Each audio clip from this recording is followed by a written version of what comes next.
And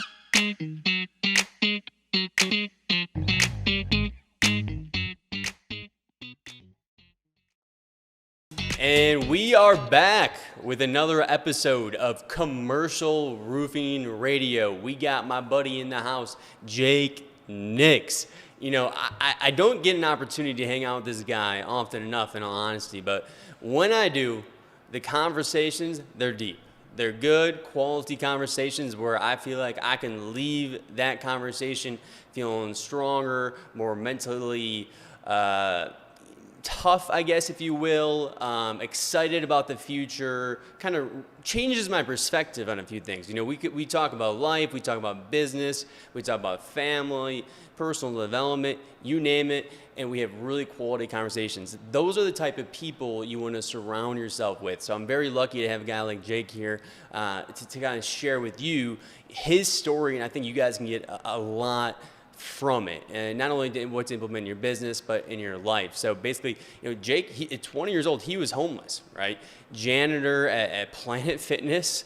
So he's cleaning the gym, and he starts listening to growth and development, you know, type material, and it starts to change his perspective on things, right? He ends up starting his own company, and then another company, right? Has an entrepreneurial journey that we'll dive into, becomes an absolute rock star at roofing sales.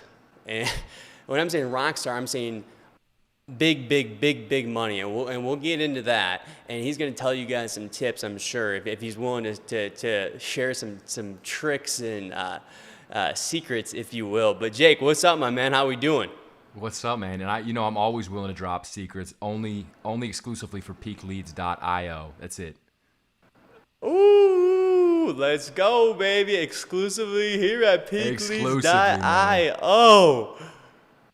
No, what's funny, actually, this is my first podcast back in 2 years, actually, from after going into kind of just a personal kind of like retirement, to where, you know, I was able to make enough and escape almost the whole rat race of life to really reset. So this is actually the first podcast I've done in almost 2 years. I've turned down quite a few, and when you asked me to come on, I thought, all right, let's get this done. You know, I had to beg to get Jake on. He's living a different lifestyle. He was an absolute grinder. Now he's a stay-at-home dad, right? He was able to retire early and kind of think about what he wants to do next. I think the last time I saw you, you were about to fight Lee Haight. Is it right? You guys were about to box or something? Yeah, we were about to, and he backed out, which was super sad actually to see, because a lot of people were excited to see Lee get beat up. You know, there was a lot of people, and you know, I think once Lee kind of put the 2 and 2 together, that I've been bigger than him since I was in 5th grade. I think he just, common sense kicked in and he backed out. So it was super sad to see, because a lot of people were excited to see that. So I apologize to everybody out there. I did everything absolutely I could to put it together. Yeah, that was pretty good. Unfortunately, it did not happen. We were really looking forward to it. You know, the boxing thing, like that's the big seller nowadays. You got YouTubers doing it. You know, hey, why not take some influencers in the roofing space and go head to head until knockout? You know, that sounds pretty interesting to me, man. But all right, hey, let's go into the story here though, because you have one heck of a story, and for me, you know, your greatest moments don't come from your greatest moments. They come from your greatest defeats, right? Because in those moments, you have to learn how to get back up. That is where you grow. That is where you strengthen yourself. That is how you learn how to get through challenges and how to handle situations in your life. Now, you're 20 and you're homeless, cleaning the Planet Fitness. Yeah, it was. You know, it was coming from a poverty mindset. You know, I grew up in you know, in poverty, and so it was one of those things that once you graduate high school, you know, you're taught that you got to get a degree, and that you got to become a doctor or a lawyer. And there's nothing wrong with those career paths, right? But that's what you're taught. That's what being successful is. You got to go to business school. to start your own business. And I just didn't fit in with the whole textbooks. I didn't fit in with the whole school system, because it's like, I knew that not even half, I'd say probably 95% of the crap that I was learning in school, I was never going to use. So it's like, I was almost like this black sheep in school, to where I barely made it. And it wasn't out of that I was dumb or anything. I think that looking back now, I just knew the truth. I knew the truth that it was all, not all of it, but most of it was really just a sham. And it was designed by people who have, who have really no idea what life is really like, right? You've got these college teachers and these teachers trying to teach you things that they themselves have never actually done, that they're just going by book knowledge. And if you and I know anything about the business world, that book knowledge is a small part of it, but there really is so much more. So when I was 20 and I was homeless, it wasn't because I was doing anything wrong in life. There was just a lot of month at the end of my money. When you're only making $600 every 2 weeks before taxes, to afford an apartment and a car, it's just not a possibility. So I found myself couch hopping, sleeping in the tanning beds there at Planet Fitness, and really just kind of down on life, because there were so many other kids around me at that age where their parents really helped them out, but mine didn't have the opportunity to do that. They didn't have the ability to. They were great people, but they just couldn't help me out, and I was not going to go and live back home. I wanted an adventurous life. And so at that time, at that down moment where I'm essentially just a janitor, cleaning Planet Fitness, it was hard, man. But then I started listening to these motivational, these videos, and it said, if you can change your mind, you can change your life. And that's really what I sat down in that moment. I said, all right, if I can change my mind, I really can change my life. Like, I'm going to become successful. And it was such a long journey after that. It was really just a seed, and then I've had to water that throughout my entire rest of my life, where there's been down times, there's been up times. But at the end of the day, like, it really started all out with that one moment where it's like I decided to become somebody different than I was. Mm-hmm. Did you feel kind of like a victim when you were homeless at 20 years old, cleaning a gym? I mean, I didn't feel like a victim. I felt, I almost think the only word that I could describe was almost like an outcast. Just in the sense of, I did have the chance to go to junior college. I grew up in a really small school. And so it's not that those opportunities weren't presented to me, because they were. Like, I could have taken those traditional routes, but they didn't fit with who I was, to sit through class every day and learn all of these things. They didn't align with who I really was. So I didn't feel like a victim as much of like, dang, why don't I fit in the societal norm? Because I was smart enough. I was all of these things that I could go to college, and I could have taken that route, but I chose not to. So it was almost like this conundrum where it's like, dang, I feel down, but I'm also the one who made this decision. 100%. Yeah. I went to college. I went to business school. I have a degree in marketing. If you look at my professors throughout my college career that were specifically in marketing, they didn't think super highly of me, because I didn't really pay attention, right? I was learning digital marketing from a textbook. Yeah. And then also too, I think schools, just in general, they don't adjust enough based off of learning styles of students. So for 100%. me, you were probably more hands-on, right? Yeah. We have to get our hands dirty, try it out, and that's how we learn. If we just consume it in the classroom by just them lecturing us or whatever it might be, there's no value in that for us. We have to get hands-on, try it, and just get going with it and kind of learn on the run. Exactly. And two is like, why do I, if I want to go to business school, why do I have to take a science class, or why do I have to take all of these classes that don't matter? Because time is the literal most valuable thing. Like, it really is.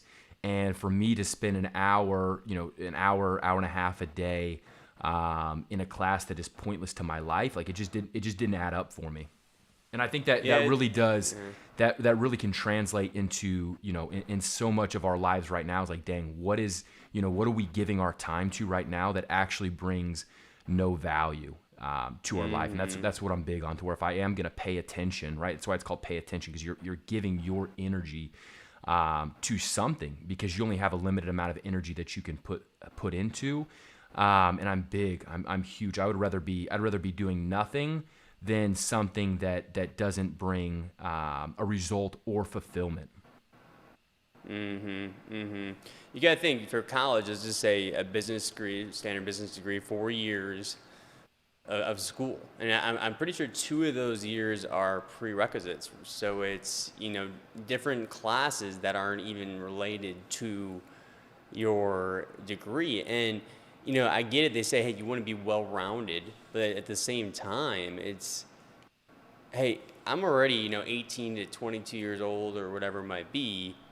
I already did all that stuff. This is what I want to do, and I want to hone in on this. And they don't really hone in, right? They No. waste the first 2 years because they want to expand it, so it takes you so long. For me, it was good because I grew up. I needed to grow up. By the end of it, I was like super motivated and ready to go. But for me, it's just growing up, maturing. That was what was the benefit for me. I enjoyed it. Intellectually, I didn't take a ton, in all honesty, from it. But I'm happy I did it, but still, there's some questions there, Yeah. So I get where you're coming with on the school side of things. Now, you dive into personal development. Personal development has been a major component of my life for, I would say, since I was around 20 years old. It doesn't matter if it's YouTube videos, books, quotes. I'm all about it. I have "why not" tattooed in my body. Why not? I wrote down in 2014 when I was trying to figure out what I want to do after college. It was all about, I'm not going to miss any opportunities. Opportunities stand by quietly, waiting for you to recognize them, right? That was It's the truth, yeah. my mindset, and that's what I ran with. And it's made a major impact on my life in a positive manner. Now, Think and Grow Rich, that's the book that stood out to you. You went from a poverty mindset. You have this book. What happens next? Yeah, I mean, too, and I want to point out that book was written in like 1920. So, these are the exact same principles that have been around, for all of eternity. Actually, if you really want to get down to it, these are like the secret codes. Is really what it boils down to. Like, we are. If you think about how many generations of people have come before us, it's billions and billions of people who have lived on this exact same planet. And so for me, I wanted to go back and I wanted to learn. I wanted to learn from our past. I wanted to learn from our history. I wanted to learn from those who have become successful. Because I think right now we have a really, really hard time of really figuring out who's successful, because it's so easy to fake things on social media, to where there's a lot of people following these guys that they shouldn't be following. But you go back in the day to somebody like Napoleon Hill. These people are the real deal. To where King Solomon said, "There's nothing new under the sun." And because of course there's new technologies and there's different ways, but when it comes to us as people, we've been the exact same for so long. And so for me, it was going back in history, figuring out who the truly successful people were that shaped not only our nation, but this world, and the things that they've actually done. So you dive in though, and does the mind start to shift? Do you start to look at more opportunities, or how do you define going from a poverty mindset to more of an enriched mindset that's full of growth and growth-minded thoughts, I guess? Yeah, I mean, it takes a long time, because like right when you kind of like that tattoo that you've got, like, why not, right?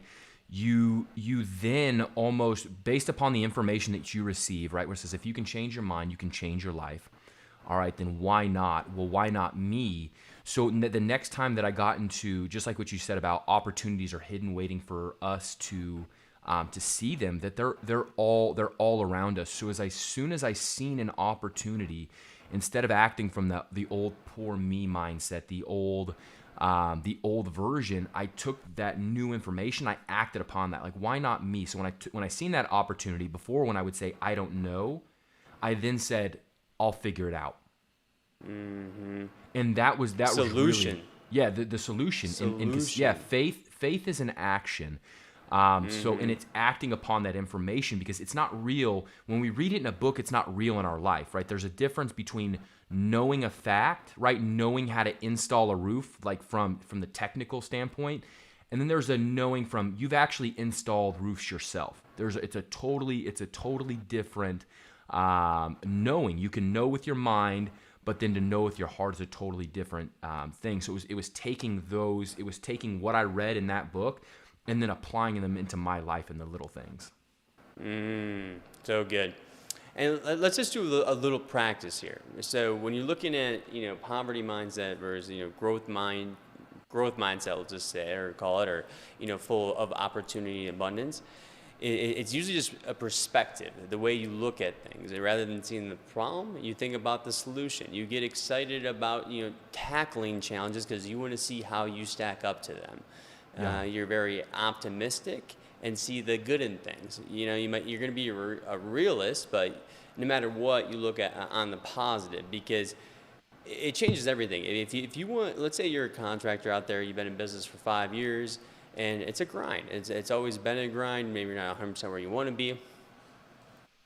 Close your eyes for a second, right? Close your eyes for a second here. Picture you as the top-rated roofing company in your local market with 500 5-star reviews, right? You have an amazing website, you have an amazing sales team, you're doing $20 million a year, you're super happy with the pace of growth, you're profitable, your life is good, right? Now make it so clear, right, that you know what truck you drive, you know what your house looks like. Make it so clear, all you have to do is wake up and just walk into that vision. And what's weird is if you get really good at it and you act, like you said before, action, some of the stuff starts to happen. You're like, holy shit.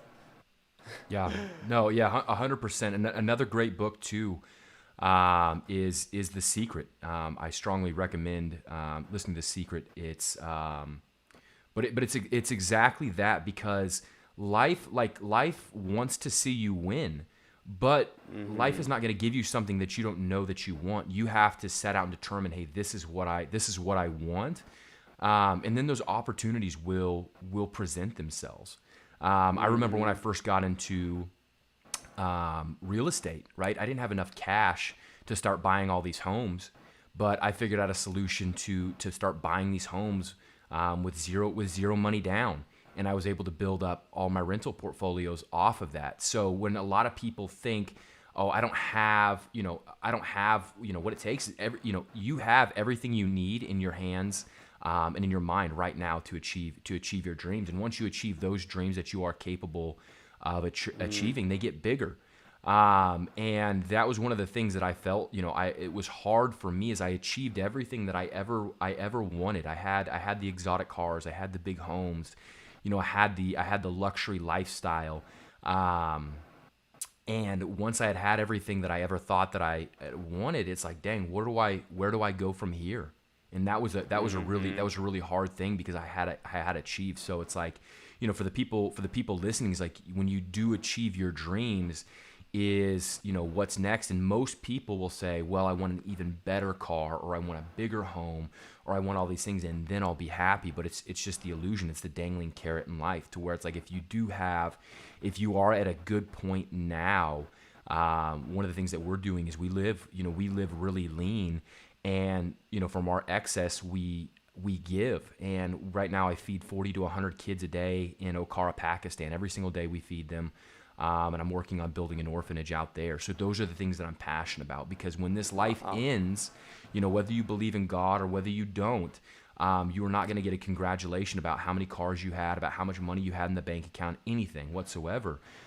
You are going to be rewarded based upon what you did for others, for those less fortunate than yourself. And that's my big goal now, is storing up my treasures in heaven, to where it's like, these kids can't do anything for me whatsoever when we send our money over there and we feed them.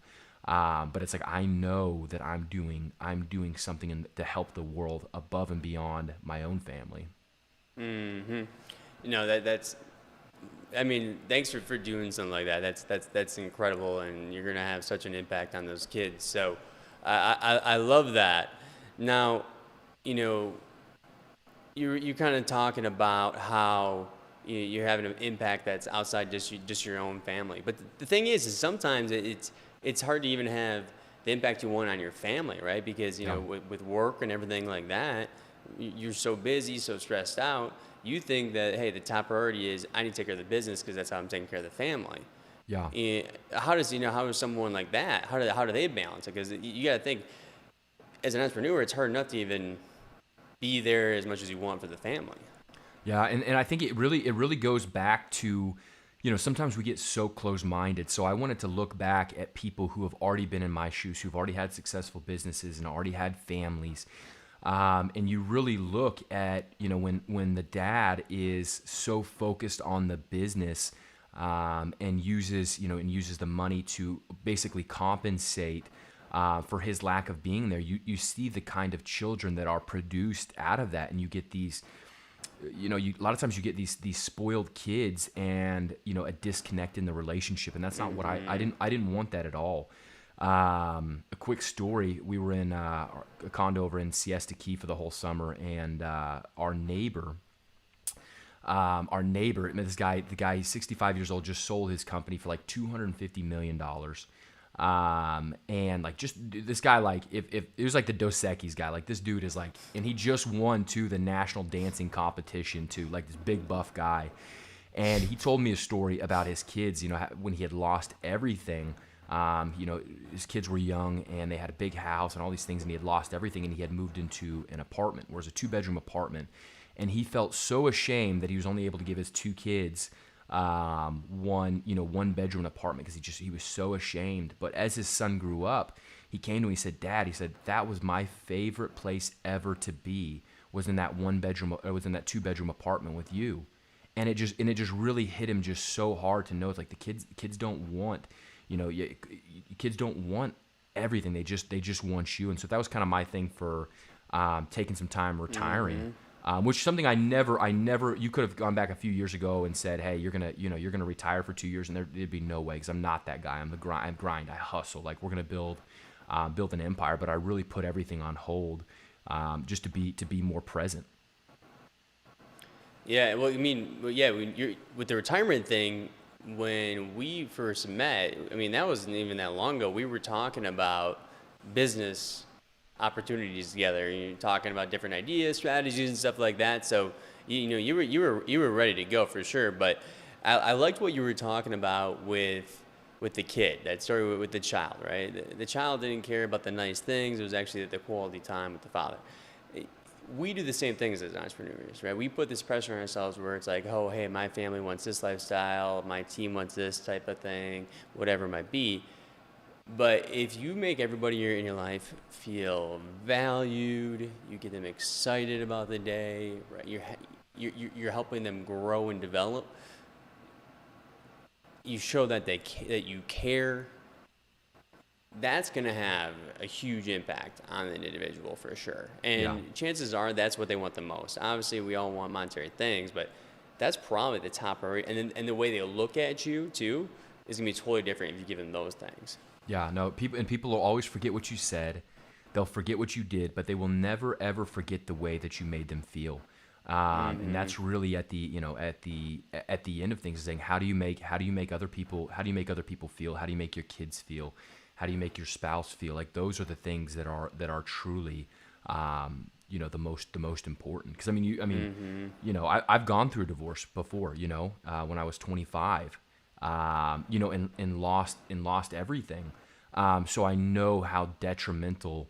There's probably a lot of people gonna even watching this gone through divorce. Like, it really is just so hard. And so that's why kind of on this chapter of my life that I'm in now, is I'm truly working on the foundation of my life, my family's life. And then whatever's built on that is going to be on just such a rock solid foundation that nothing that really nothing can shake it. And that's for us, that foundation is my faith in God, my faith in Christ, right? To where it's like, from he's the one sitting from a bird's eye view up there to where he knows everything. So it really boils down to now in this chapter of my life is putting all of these things in front of him where it's like, God, hey, here's what I'm thinking about doing. Now you're the person who knows everything in the world. Is this a good idea or is it not? And so that's kind of the period that I'm in now, where it's like whatever I build next will not just be another multi-million-dollar company. It will be something that is a legacy company, legacy wealth, not only for me but for my family, and for so many other people as well. Mm-hmm. I love it. So let's go into that more, the entrepreneurial side of things, right? We talked about you as a janitor. Let's go into the entrepreneurial setting now, or a chapter, if you will. The first one, it was actually picking up trash, right? And it didn't work out. Or tell me that story. Yeah. So we would haul people's trash from their house to their curb on trash day in this particular neighborhood. These are big houses where the driveway was, like the driveway was a long way, right? So you'd have these people that didn't want to take their trash all the way down their curb. We do it for $20 a month, and then wash the trash can out. Like that was my mindset at that time, right? Where it was seizing an opportunity. Now that business failed because it's to get up at super early in the morning to take somebody's trash down for $20 a month when you only got a few customers really doesn't add up. So that failed, but it wasn't a failure. Now that I look back on it, it was a propelled because I acted in faith. I tried something, and then life gave me a new opportunity. Every time I would do something, life would give me a bigger and better opportunity every single time. And if I managed that well, it seemed like it just came. It really did just come to me. I feel like you respond well too, so I could see you after that business failed responding well.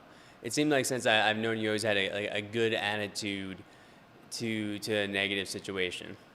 Yeah, and what's crazy is because looking back now, I see how silly that business was, but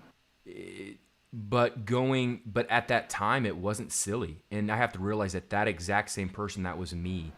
And just now looking back, right? Hindsight is always 20/20. It's always easy to look back and you can see things, but at that time, what did seem like a failure, just kind of going back to your tattoo, why not? Well, why not me to succeed? Just because this didn't work doesn't mean something else is not going to.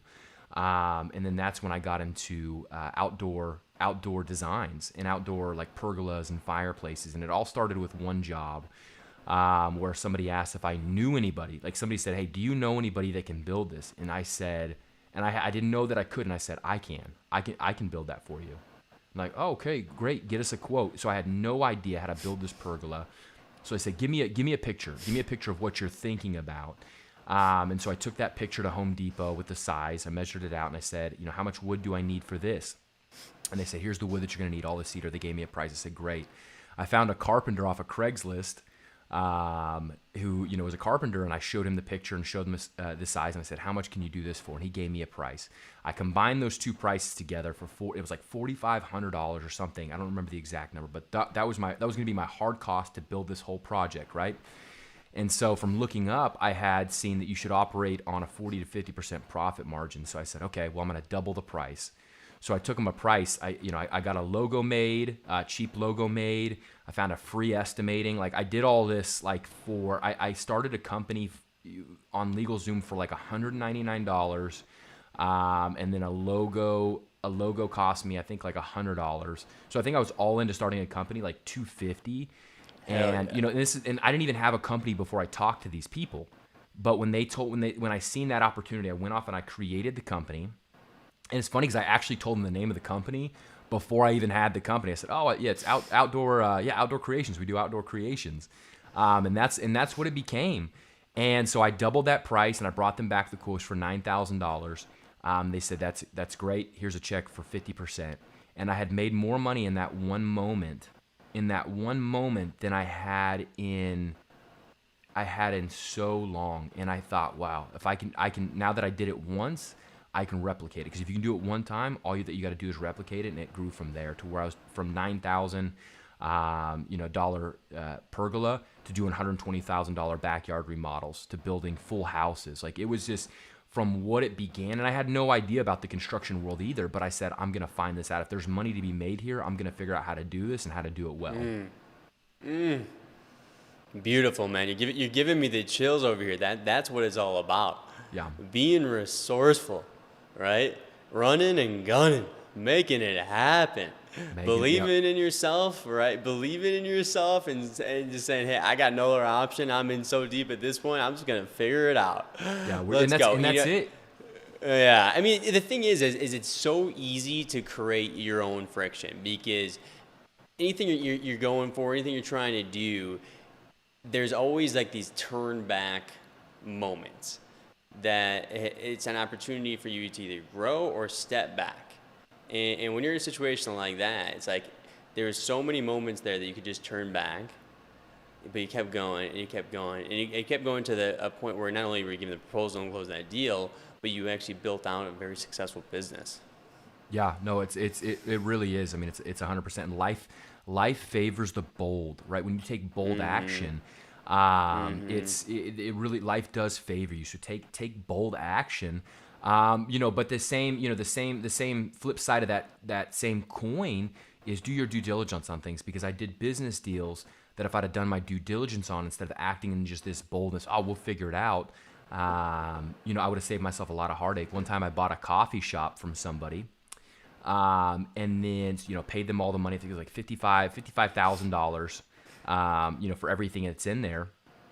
Come to find out, they didn't own anything that they sold me. It was all leased.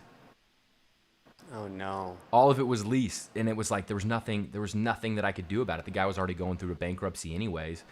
Smooth talked me into like, hey, this, we've got to get rid of it because of this thing. And if I would have done my due diligence, I would have saved myself a lot of money and a lot of heartache on that one deal. So it's like, yes, be bold. And when you're as young as I was back when I started my very first business, life kind of forgives you for not doing your due diligence. But as you become a seasoned businessman, it is be bold, but be bold with opportunities that that are going to pay you back and that are not going to steal your time. That's a really big factor, because it's not worth doing. If it's not going to add value to every area of your life, then it's really not worth doing.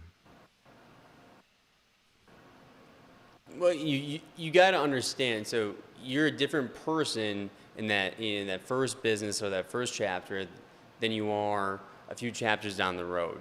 So your knowledge base, your wisdom, the way you strategically think, your ability to make good decisions, all that stuff develops. So in the beginning, you kind of got to live bold, because you got to be fast and you got to be furious, and you're living on a prayer, kind of. Yeah. So with nothing to lose. You gotta go in all. Yeah, you have nothing to lose, right? That's the biggest thing. When I started, I had nothing to lose. I was all-time low. I had nothing to lose. Let it rip. Let's see what happens. Yeah. When you get more mature, now there's more responsibility too. So now you might maybe it's family, maybe it's the team, or your employees and stuff like that you have to take care of. So you have to be a little more strategic. But the thing is no matter what, when you live bold, you're gonna make some bad decisions every year. So, for me, I've already made a few decisions this year that really cost me, where I had to work more, and it cost us financially a little bit. But I learned and I developed and I dealt with it. So, biggest thing, you gotta be very forgiving to yourself. So you gotta think you make so many decisions every single day. Not every single one of them is going to be good. So if you're able to forgive yourself really quickly, you move on from it, you let it go, and it clears your mind to make a good decision for the next time around. Yeah, that's huge. Yeah, that point that you touch on is how quickly can you get back to base, right? Because it's like if you have this, if your energy's here, right, this is where you operate at, and then you have a failure and it brings you back down, you're feeling down, how quickly can you get back to here? Because as long as you stay here, you're not going to be operating or functioning at the capability that you should. So how fast can I get here to where it is really admitting, hey, a lot of people, it's hard to admit they made a mistake, even to themselves, right? It's the blame game. It's him, her, or anybody else. But at the end of the day, we are all in charge of our own lives. We live in the greatest nation in the entire world, the US of A, where you're free. You're free to be you. And that means at the end of the day that that nobody cares about you as much as you care about you. And so that's really, at the end of the day, it doesn't matter what anybody else did. I've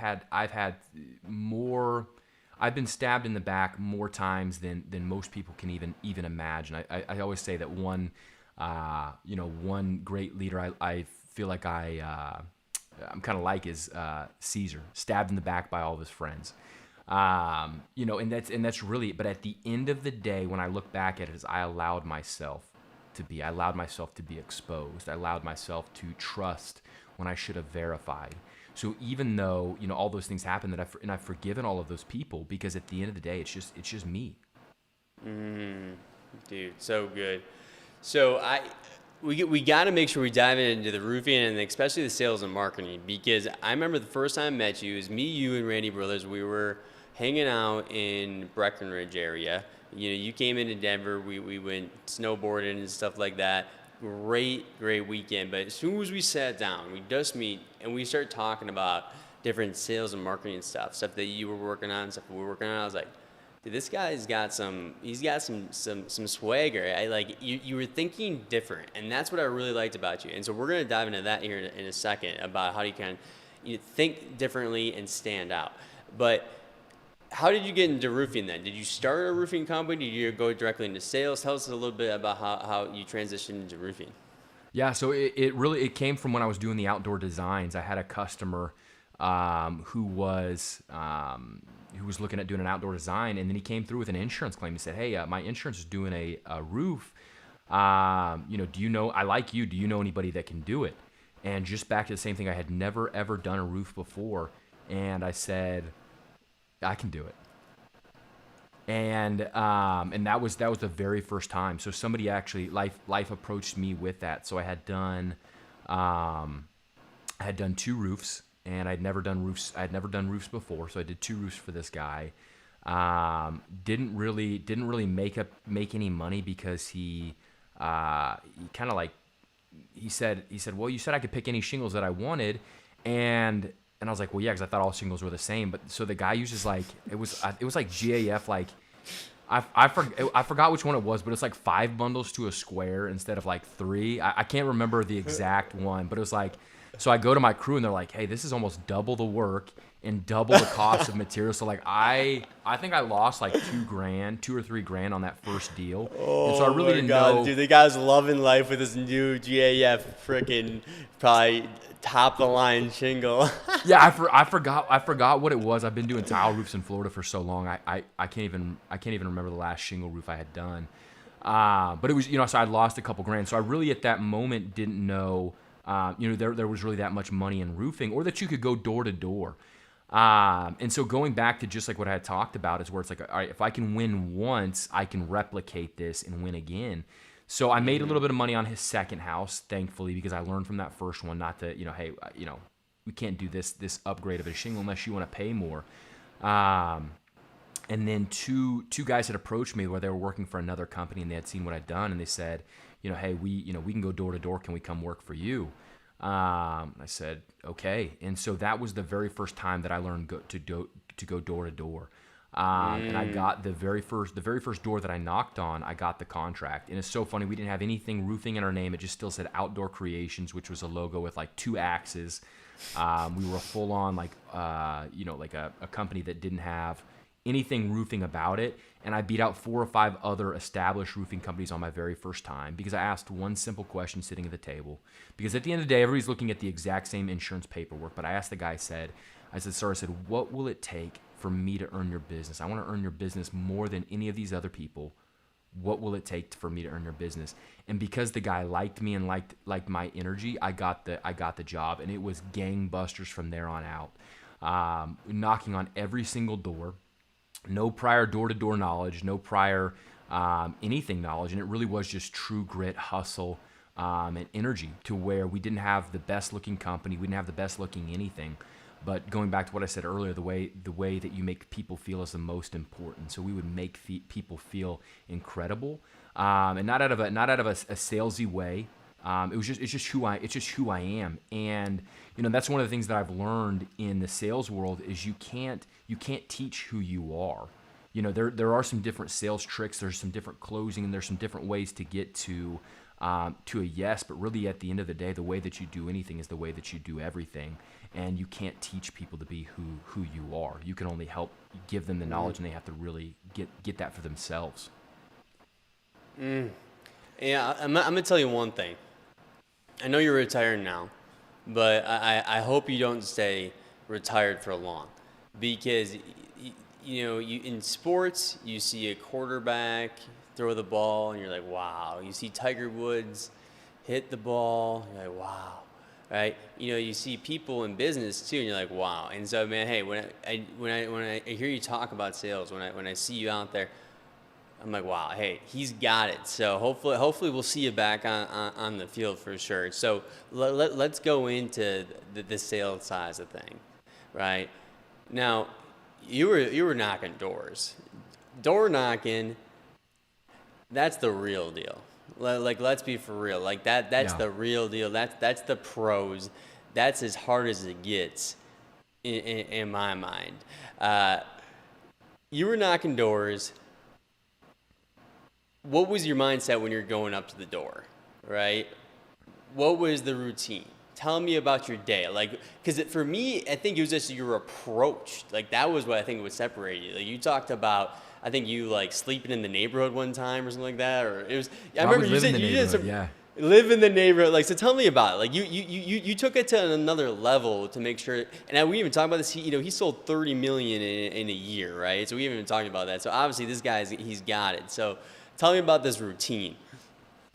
Yeah, and it really comes down to one of the greatest salespeople to mimic is Zig Ziglar.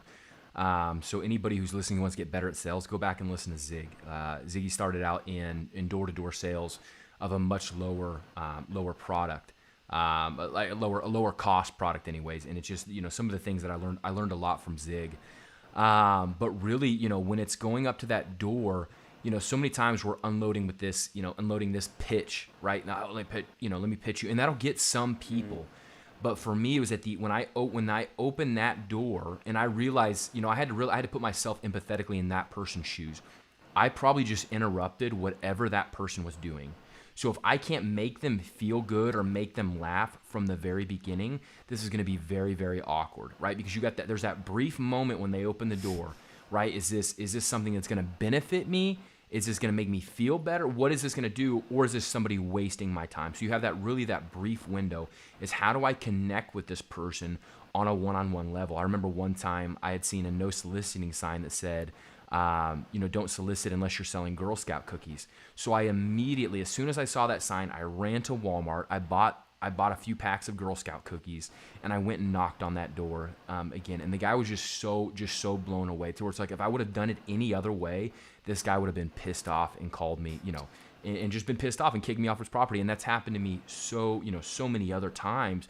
But it's like, how do I actually? Because you are when you're knocking on that door, you're not just trying to make a sale. You're literally interacting with somebody whose life is their life is more important to them than your life is to you. And so you have to see that, right? To where when I'm knocking on this door, how do I connect with another person who is just as important as I am? Dude, unbelievable. Now, I think, didn't you tell me about, tell the story about, didn't you buy groceries for an older woman in one situation? Tell me about that. Yeah, I mean, dude, there'd be so many times if I'd see somebody out doing yard work, an older person, I'd get out and say, hey, let me give you a hand with that. I'd go help them do yard work for a few minutes. Another time, hey, what do you need? A lady couldn't get to the grocery store because her caretaker or whatever it was off. So I went and bought her groceries. And this was already after I had the sale, with her. But really what it comes down to is how do I make this person's life better and how do I interact, right? Because people buy from people they like. So if I can get in and be somebody in these people's life, then I know that I've got the deal.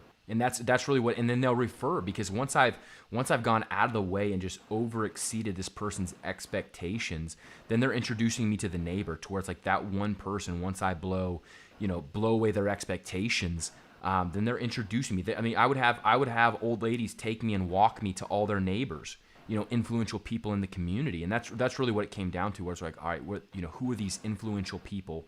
How do I just make their life just incredible by going above and beyond, dropping them a bottle of wine, whatever I've got to do, just to add that little touch. Then they're taking me and introducing me to where sales just flowed. I mean, I remember I would have communities just so locked up to where I was doing like whole communities, to where I'd go knock on the door like, oh yeah, I heard about you, let's go. I think my quickest sale from knocking on a door from somebody I had never met before, first time meeting them, wasn't even referred, 4 minutes. I knocked on the door, said, hey, you see, look at all those other roofs that I'm doing. I want to do the same for you. They said, okay, that sounds great.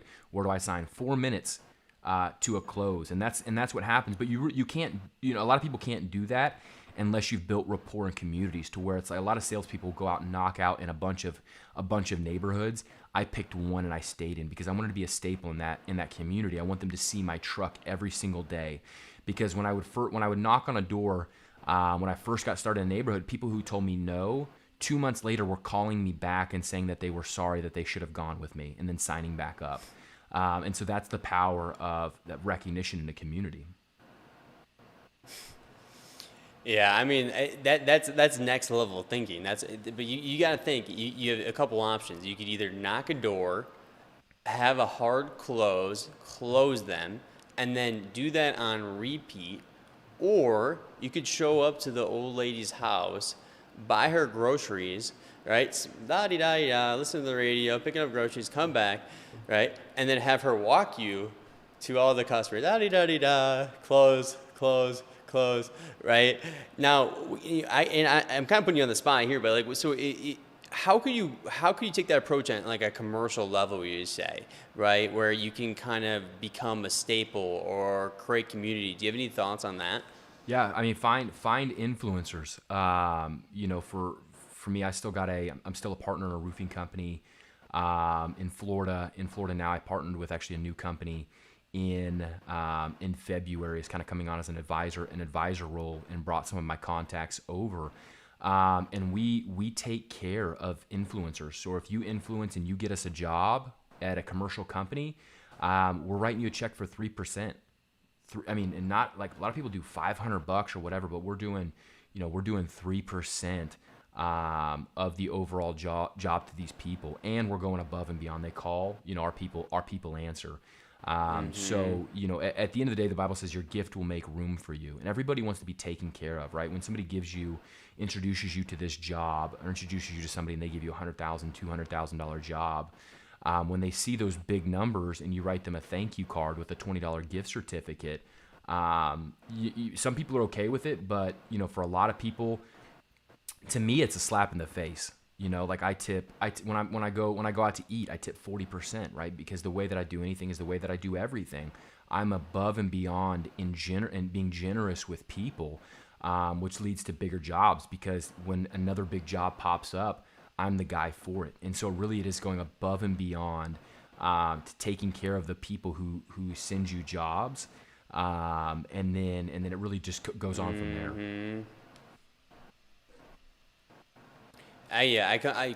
I completely agree on that. So in business, sometimes we go into sales environments, we go into negotiations where it's like, I have to win this negotiation. This is the price, or this is the deal. This is what we have to agree on. I'm not moving. Business doesn't have to be a win-lose situation. It can be a win-win situation where you might not get as much from that, but there's more transactions happening. There's more opportunities created. There's more relationships built. And so you're growing, and it's actually a healthier way of doing it, right? Where if you're compromising and going above and beyond, and just taking those people, you're keeping those customers. They're referring you, so it's lowering costs in other areas anyway. So what we're getting, I think, is just being a good person. And also too is you, with you, your approach of, hey, the groceries or helping the yard, you're very genuine with it, where I feel like you actually are like, oh, this is more important right now than me closing this deal. That's, I think, what makes it so polarizing as well. So kind of talk about that, about being, genuine and making sure that you bring that into your business relationships. Yeah, and I mean, it starts in every area of your life, right? When I'm in, when I wash my hands in the sink in a public bathroom, I wipe down the counter. I'll pick up little trash that's around there. I'll make sure, we'll go out on walks where I'll take a trash bag and a trash picker upper and pick up trash in my neighborhood, because it's just at the end of the day, it's just who I am. And really that's what it boils down to. I had one customer a while back where I found out that, their insurance wouldn't cover it. They couldn't do anything for me, but they were an older couple, and they needed all of their boxes broke down. So even though I knew that I was not going to be able to get a job out of it, because they had already wanted to sign with me, but they couldn't because of their insurance policy, I still went in there, broke down all their boxes for them, put them in the recycling bin, was able to pray with them. Nothing ever came of that, literally nothing whatsoever. And I knew that I would not get anything from that, but it still didn't take away from who I am. And so it really pops into the little things, and it's, and then when that's the way that you are, it's like you don't have, it's not salesy, it's not anything. It's just that's who I am, to help you out. All right, well, let's do this. How about, can we do a role play? I know you're probably a little rusty, but will you do a role play with me? Let's do it. Yes, let's go. Oh wait, are you gonna be an old lady? No, let me be like how about a 45-year-old male? 45-year-old male. Okay. Name me Jim. My dad's name is Jim, so I'll be Jim. My dad's name is Jim too. Hell yeah, let's go. All right, so knock on my door. I haven't done this in years, but I'm gonna do it. All right. Knock on my door. Hello? Hey, how are you? Good. Who are you? Hey, my name is Jake. I am actually in the neighborhood. If you look. Oh, right, you're a roofer, aren't you? I am. Have you had other people come knock on your door? Yeah, you're number 10, I think. Oh my gosh, I always say number 10 is the best, though. All right, what's up, Jake?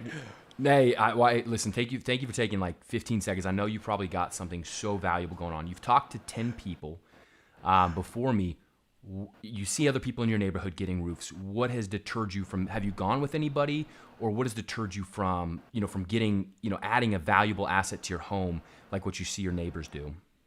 Well, it's all the door knockers. I'm trying to let everything settle for a little bit. It seems like every 2 seconds I got one of you guys knocking on my door. So I'm like, I want to make sure I do the right thing. Kind of waiting for a second. Yep. No, I completely agree. So I'm going to solve your immediate problem, because you don't want, whether I earn your business or not, I want to solve your immediate problem. One of the best ways to deter that, even if you don't have a roofer, right? Maybe you're thinking about a roofer, whatever it is, you don't want anybody else knocking on your door. Just let's write out a quick, and I've actually got a free sticker. These are actually what I've actually printed out in these situations. It says, my roof is already taken care of. Please don't knock on my door anymore. So I just solved that immediate problem for you. All right, well, thanks. Yeah, so I'll just place it right here. Now, I get it. Like, I get it. You had all these people. It's annoying, but at the end of the day, like, these people are getting new roofs for a reason. There is damage to it. And if you look right here, let me show you what your neighbor. I haven't even seen your roof, right? But if this is a hailstorm or a windstorm, whatever it is, you're probably going to have typical damage. So would you mind if I showed you your neighbors real quick? Sure. Yeah, that's cool. All right, so here's what we're looking at, and here's all of the reasons why, right? When you see these lifting shingles right here, or you see these hail damage spots, whatever this damage is that we're talking about, here's what can happen in the future. And so here's why it's so important to get this done. So I get it. We've just solved your problem. You're not going to have anybody else knock on your door. But I really would like to sit down, show you everything that we've got, that what we can do for you. We can solve this problem. And even if you don't go with us, you don't have to go with us, Jim. I get it. I get what position that you're in. But at least you can now become an informed buyer, because there's so much misinformation out there. There's so many sleazy salespeople. There's so many sleazy companies but I'm not one of them. So at least let me make you an informed buyer. Let me show you all of your options. That way you can make the best decision, because you look like a guy who will make the best decision for your home.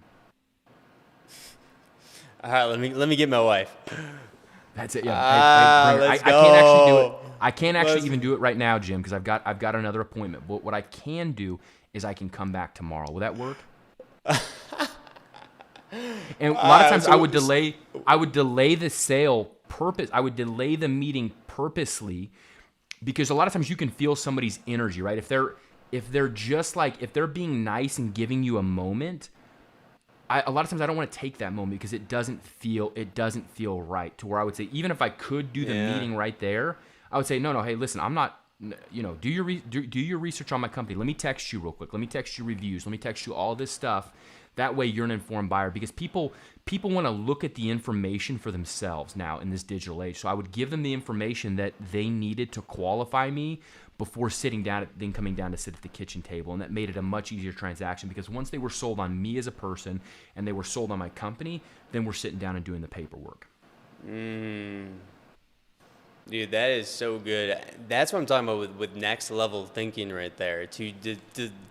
To purposely delay this sale that way, and that's what I'm talking about. There's a certain magic to it. It's a beauty, right? It's a craft. So that was awesome. Now, what about marketing though? Because we talked about marketing together, and we really clicked on that stuff. On the sales side, I'll just be straight up.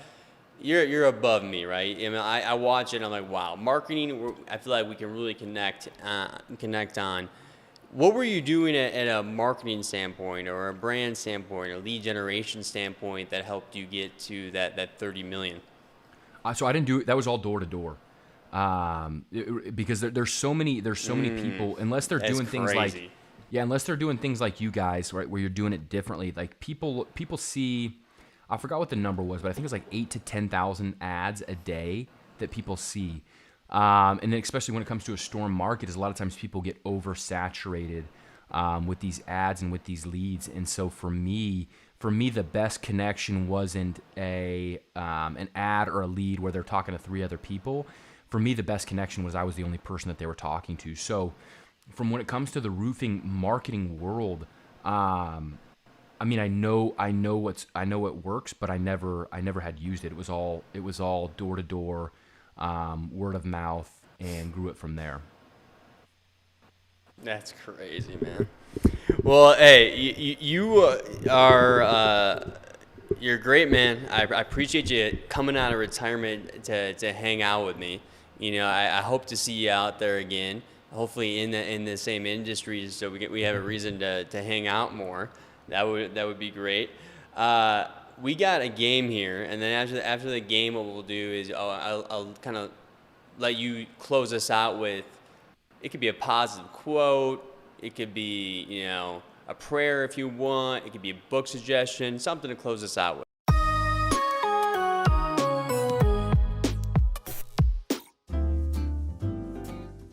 Oh, hey there. You come here often? I feel like I see you every Wednesday, and you definitely caught my eye.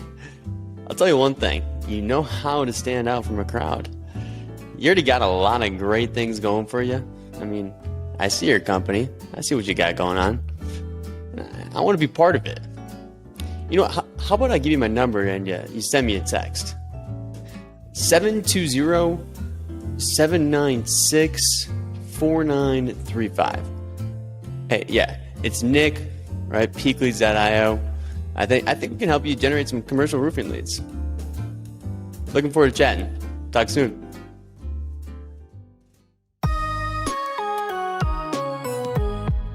But we have right now a game, and it is Who Wants to Be a Roofing Millionaire? Okay. Oh. Yeah, And you get 2 lifelines. The first one is 50-50. It'll remove 2 of the wrong answers, leaving you with a 50% chance of getting the answer correct. And then you phone a friend. So basically, you can call one person. If they don't pick up, that's too bad. You lose the lifeline. All right. Now, the questions are made by... Is there... Do I win like a Peak Leads IO hat or something? We got a shirt, actually. Hey. I like Big Roof's shirt on the line right now. I love it. Let's see how you do under pressure. Now, these questions are written by yours truly, Dynamic Dermot, over here at peakleads.io. And it's all about, things we find about you online and make it more about things you should know about or like. So the first question is, you've already have some podcasting experience, right? You have your own, you've been on this one, and you've been on the Circle Grow Show with me, right? You've done the content game, you've done the podcast game. Now, Joe Rogan's the #1 podcast in the world. What do you think is the #2 in the world? Is it A, Crime Junkie, B, The Daily, C, My Favorite Murderer, or D, Commercial Roofing Radio? Oh, definitely Commercial Roofing Radio. It's probably #1. Yeah, it's probably #1. So what about #2? Yeah, definitely Commercial Roofing Radio. Final answer. Is that what you're going with? Oh, I can't say anything but the truth. Unfortunately, I thought the same thing, but it's actually Crime Junkie. It's Crime Junkie. Yeah, I know. I think it's got to be something with the analytics that's not uploading for us or something correctly. I'm pretty sure I got that one right though.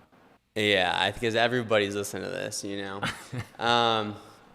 All right, so now we're going Florida. All right, we're out in Naples. Now, roughly how many alligators are in the Florida Everglades? Is it A, 10,000, B, 500,000, C, 200,000, or D, 8,000? Oh my goodness. Roughly. Who counted them? That's what I want to know. That is a great question. Where do most of these stats come from is the question. That's what I'm saying. I'm going to do my 50-50 on this one. All right. So we have eliminated 500,000 and 10,000, leaving you with 200,000 or 8,000. In the Florida Everglades, I'm going to go with 8,000. Final answer. It's C. No. 200,000. There's over 1.5 million in the entire state of Florida. That's insane. Mm-hmm. I do need some new gator boots. You got boots? No, I'm now that. Are you a cowboy? You spent some time in Texas. Are you a cowboy? Yeah, I spent a lot. I maybe a little bit, little bit. Yeah, not maybe a little bit. Not all the way. I mean, I grew up in Just a little bit.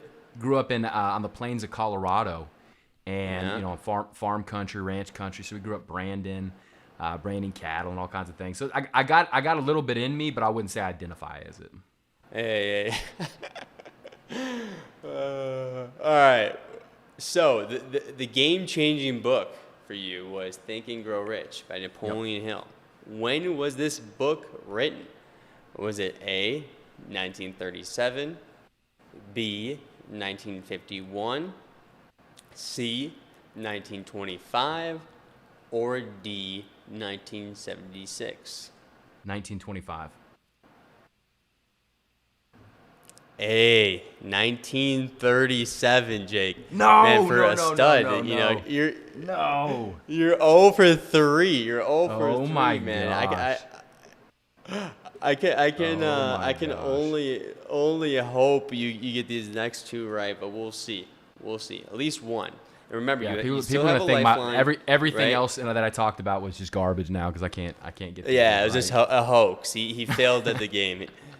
So remember, you have one more lifeline though if you need it, which is phone a friend. All right. Now, it's never too late to find success in life. You interviewed the infamous Paula Deen on your podcast. How old was she when she started her business with $200 and started finding success?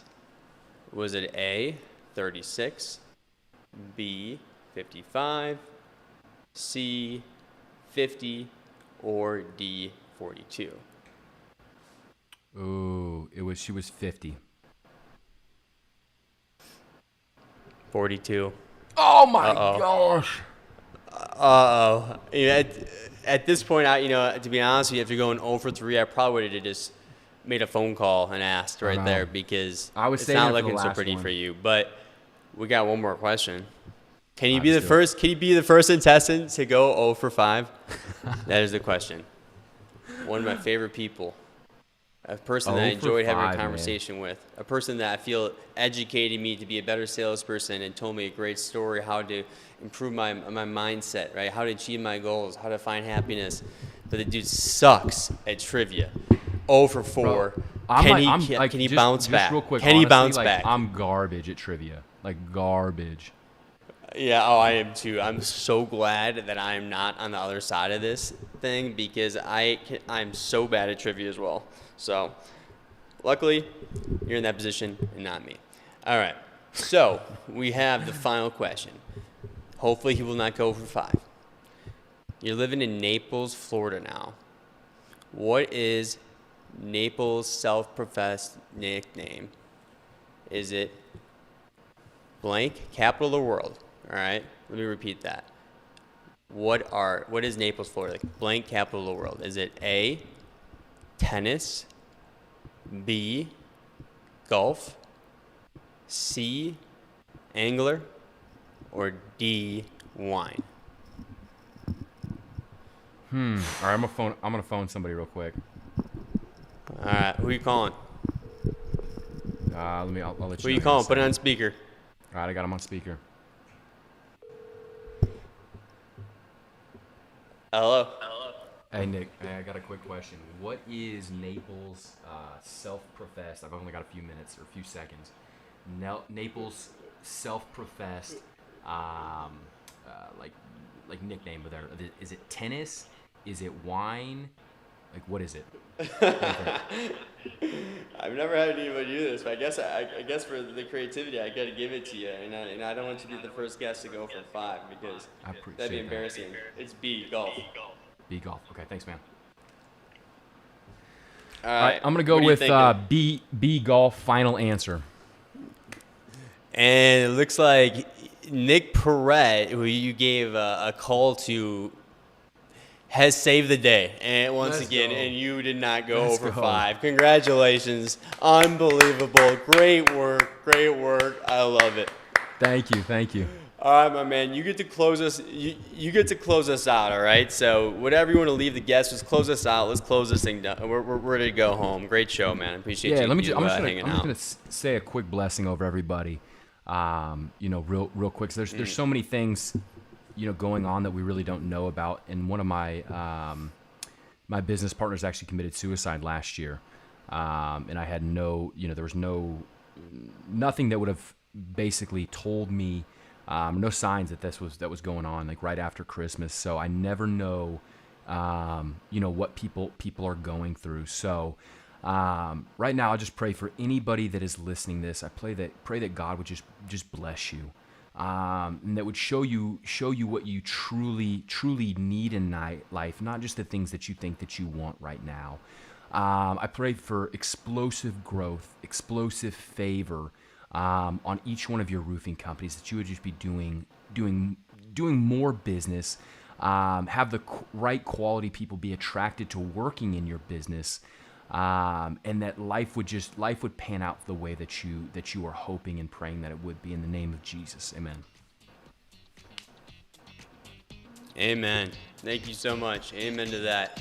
Everybody out there, thanks for tuning in. We appreciate you, and we'll see you next time.